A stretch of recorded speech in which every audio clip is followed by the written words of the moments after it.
Titans on the beat.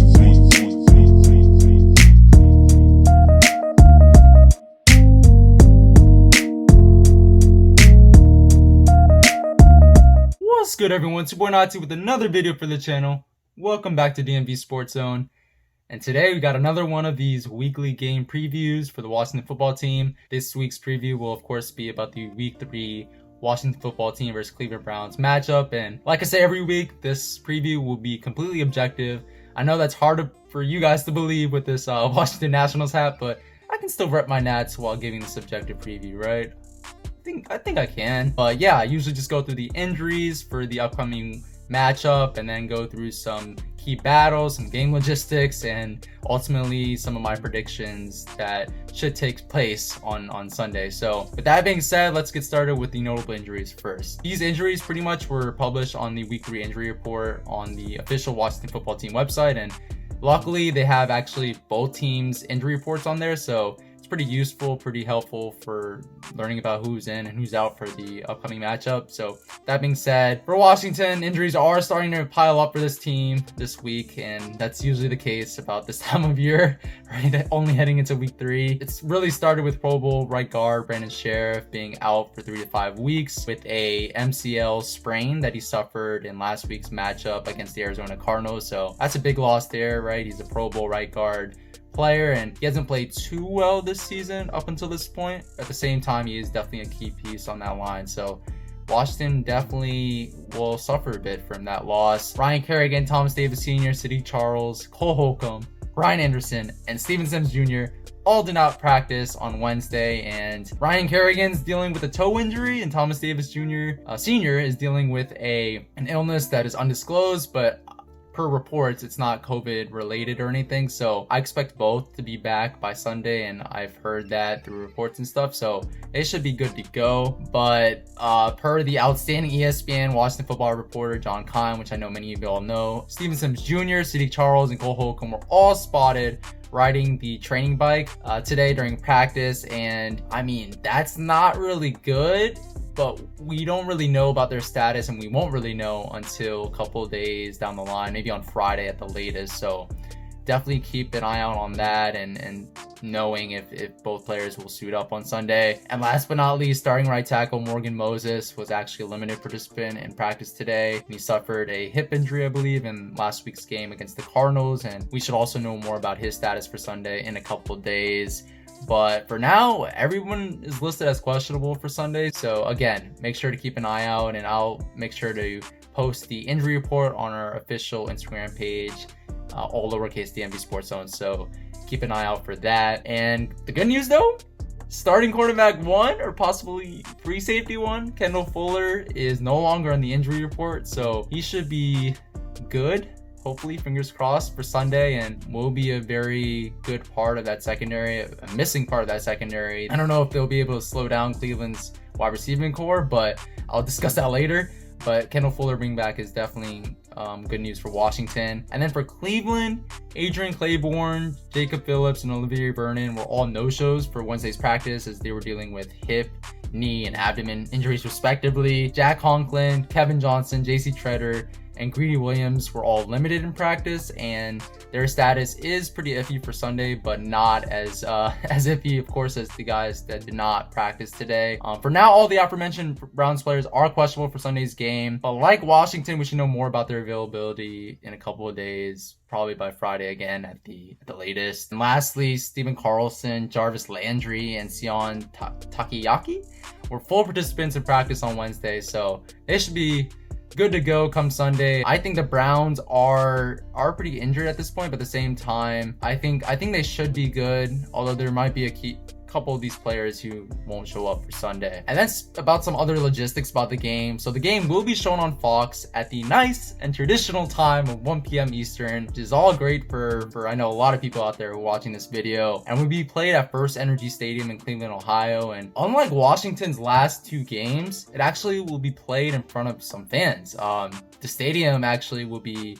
at 10% capacity, so there will be some fans cheering on the Cleveland Browns, and that's definitely an advantage for Cleveland and something that not a lot of teams have right at this point with fans in their stadium. So definitely an advantage there for Cleveland. And as of now, the odds makers have Cleveland as a 6-point favorite over Washington. But as I said, particularly in the Eagles video, I think it will be a pretty close game. I don't think it will, maybe possibly Cleveland could win by a touchdown, but I think it will be closer than that. But I'll discuss that a little further in this video. And now with the mini week 2 recap for both teams as I try to incorporate them into the last we saw them segment in each weekly preview video. With Washington is of course recovering from a disappointing loss against the Arizona Cardinals last week, where Kyler Murray and DeAndre Hopkins on offense and Chandler Jones on defense were just lighting them up and pretty much took over the game. Washington started off down 20 points by the end of the first half, and the Cardinals really never took their foot off the gas pedal and just kept scoring, and they ultimately did win 30-15. Wayne Haskins was not really good in that game, especially in the first half, and was missing guys like Logan Thomas and others pretty much down the field for touchdowns, first downs, so on and so forth. So he didn't really have a great game, although he didn't turn the ball over, which is something that you always want to see, especially in a young quarterback who is trying to lead his team to wins. The offensive line was also, though, struggling in protection, and with Brandon Sheriff no longer being on the line, at least for the next 3 to 5 weeks, that's definitely a big issue in Washington. And there's also no real playmakers outside of Terry McLaurin and Antonio Gibson, who really stepped up last week, so that's definitely problematic. The defense also, while steady for most of the game, they weren't atrocious by any means. I know the 30-point thing marker, right, for the game kind of might lead you to think, oh, they were terrible, but they weren't terrible. They're pretty steady. They even garnered 3 additional sacks on the top of the 8 sacks that they got the week before against Philly, but they didn't really play to their full potential. And starting free safety Troy Apke, as I know many Washington football fans out there know this,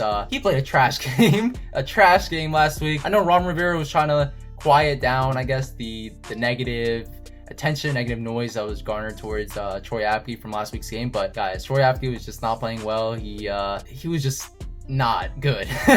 There isn't really more to say about that, but hopefully for Washington's sake, he can improve and be a good free safety this week. But it'll be interesting to see this upcoming game against Cleveland if Washington can play really great defense like they did in week 1, especially with Kendall Fuller being back in the fold, and if players outside of Antonio Gibson, Terry McLaurin can finally emerge on Sunday, right? Because that's pretty much needed to sort of compete with a high-octane Browns offense that will put up points in a hurry. They're really clicking on all cylinders. And with Cleveland, they're riding high off their great week 2 win against Joe Burrow and Cincinnati Bengals on Thursday Night Football. Baker Mayfield had a somewhat bounce-back game. It wasn't spectacular by any means, but he definitely improved off of his dreaded week 1 performance. And Odell Beckham Jr. also stepped up last week as well with a long touchdown in the game. Didn't have really too many targets, didn't have really too many catches, but he did great work with the limited targets that he was getting. But it was really the Cleveland ground game, right? As we all saw on Thursday night, that really paved the way for that victory. Nick Chubb ran for 120 yards and 2 touchdowns, and Kareem Hunt also had 86 yards and a touchdown and a receiving touchdown as well. So that Cleveland Browns running back duo is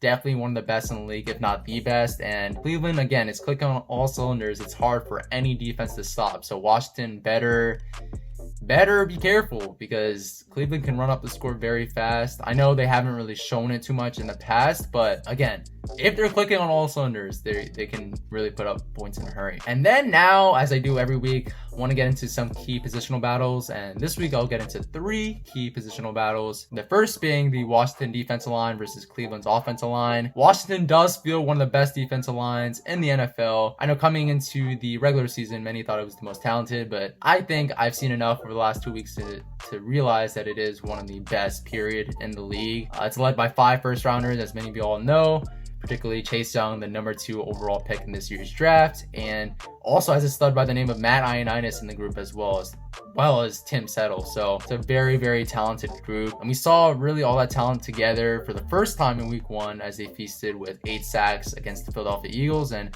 this past week they even had 3 sacks, which is kind of a downer for them, which is kind of crazy to say, especially for Washington football fans out there. Washington's defensive line was not as stout last week, but again, it still earned the 3 sacks, and it limited the Cardinals running backs Kenyon Drake and Chase Edmonds to about 90 yards rushing total, right? If you take out the always elusive Kyler Murray, which that's a different story for another day. But if you take out him, they pretty much contain the two running backs, right? Meanwhile, Cleveland's coming into week 3 with a better offensive line than Arizona's or Philly's injured one that Washington faced the last 2 weeks. And Cleveland's has improved mightily, especially with that impressive offseason that they had. They added early first-round pick Jedrick Wills on the left side, and then they also added Jack Conklin, who previously played for the Titans and pretty much is manning the right tackle position right now. And they're both doing really well. That offensive line is much improved in Cleveland, so this matchup will be interesting to see, especially in terms of determining where Washington's defensive line and Cleveland's offensive line are right now in terms of their progression and also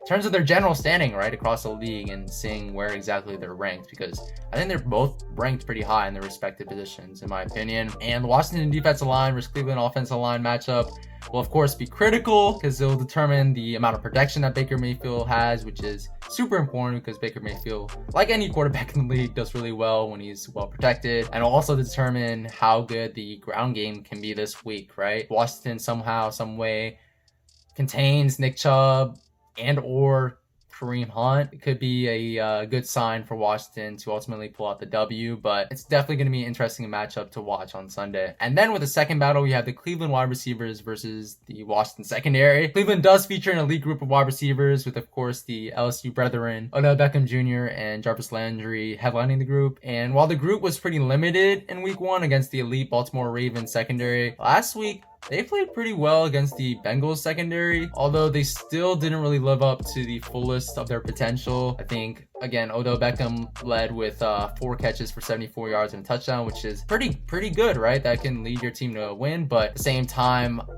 he's capable of much more, and so is Jarvis Landry, who hasn't had really a good start to start the season. Meanwhile, Washington secondary has played pretty well since the second half of the Eagles game in week 1, and like I said earlier, we'll get a boost in cornerback or possibly free safety 1 and Kendall Fuller coming back from injury, and he hasn't played the last 2 weeks, so again, that'll be a big boost for that secondary. Troy Apke as a starting free safety though is definitely a glaring weakness at this point, and if Kendall Fuller can some way man that free safety position or take some snaps away from Troy Apke, or even if Cameron Curl, the 7th round pick, hidden gem, I think could possibly come into the mix and could maybe reduce the amount of reps that Troy Apke has because he was just not great, or Troy Apke could just improve, right? He could just straight up improve and put that last game in the rearview mirror and just really be a solid free safety for us. Who knows? But I think, again, Kendall Fuller is definitely a big boost for that Washington secondary. And this matchup should be a fun one to watch, much like the Washington defensive line versus the Cleveland's offensive line. And while Washington doesn't have the biggest names in their secondary outside of Landon Collins, they do have 2 stout corners in Jimmy Moreland and Fabian Moreau, as well as Ronald Darby, who is not the most impressive of corners, but that's a pretty stable group, pretty solid group, not too bad, not too great. And then Kendall Fuller, of course, is being added to the mix as well. So I think Cleveland should be careful with that Washington secondary, and I think it will be a great matchup, much like the previous matchup that I talked about earlier. So, and then with the third, and I think most important matchup for both teams is the Cleveland running backs versus Washington's front 7. Cleveland running backs are legit, guys.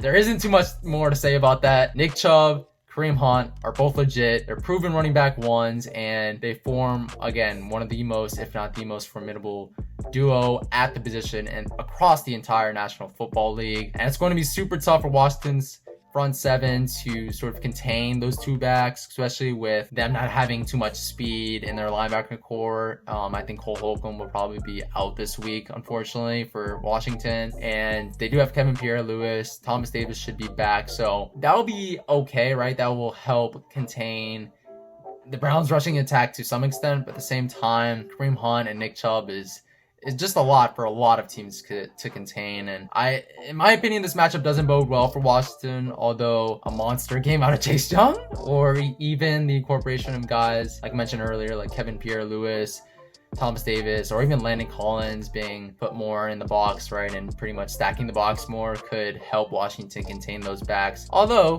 could also leave their secondary vulnerable to deep passes, intermediate passes, right, with a lot of them creeping up in the box and stuff. So it's definitely not a great matchup for Washington, but at the same time, they do have some talent on that defense that could help limit, but not stop, that formidable Cleveland running backs through. So ultimately, I believe Cleveland will have a similarly limited game through the air like last week against a Washington secondary that should finally have their stud and Kendall Fuller back in the folds. And then I think Cleveland's running game, meanwhile, while not having as amazing of a game as they did last week, I think they will still be really good this week, and I think Kareem Hunt will particularly be factored more into the game, as he's more of that pass catching back that will really put those Washington linebackers to the test. So I think they should be really solid this week.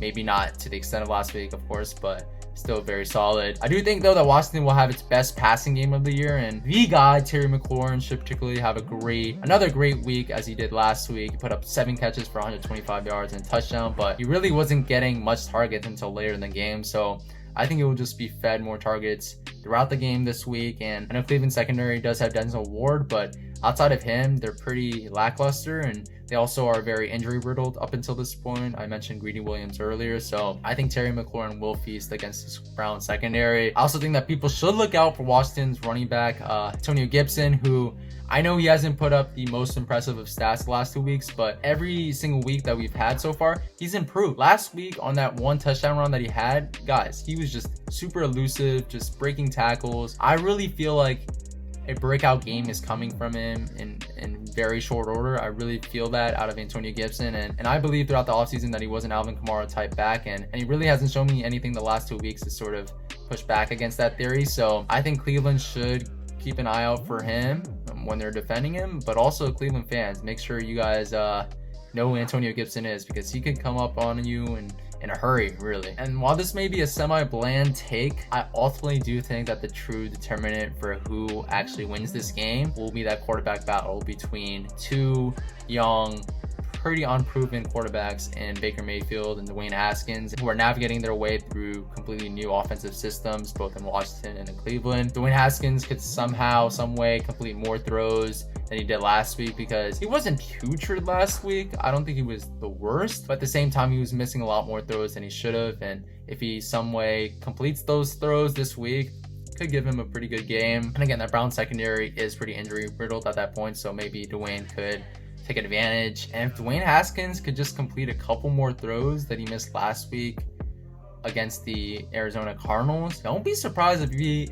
actually has a slightly bigger passing game than Baker Mayfield this week. I think Baker Mayfield is playing against a much tougher Washington secondary, especially with the addition of Kendall Fuller, and Dwayne Haskins is pretty much just playing against Denzel Ward in that secondary. So I think Dwayne Haskins is in for not the biggest of games, which is pretty much the case with him. He doesn't really have the biggest of passing output so far in his career, but I think he is in for a pretty good passing game. I really believe that. So having said all that, it's a really fun game to watch on Sunday, and I'm interested to see if Washington can win as the away underdog, or if the highly talented Cleveland offense will just be too much for Washington and their defense to handle this week. I'm very interested to see how that shapes out on Sunday. Right now, I might give the slight edge to Cleveland at the moment, but I think like Philly in week 1, the Philly matchup, I think Washington has a very winnable matchup this week, and again, it could go either way. I know that's sort of a cop-out with these predictions, but I really believe it could go either way. But again, very fun game to watch this Sunday. That's pretty much it for this preview video, guys.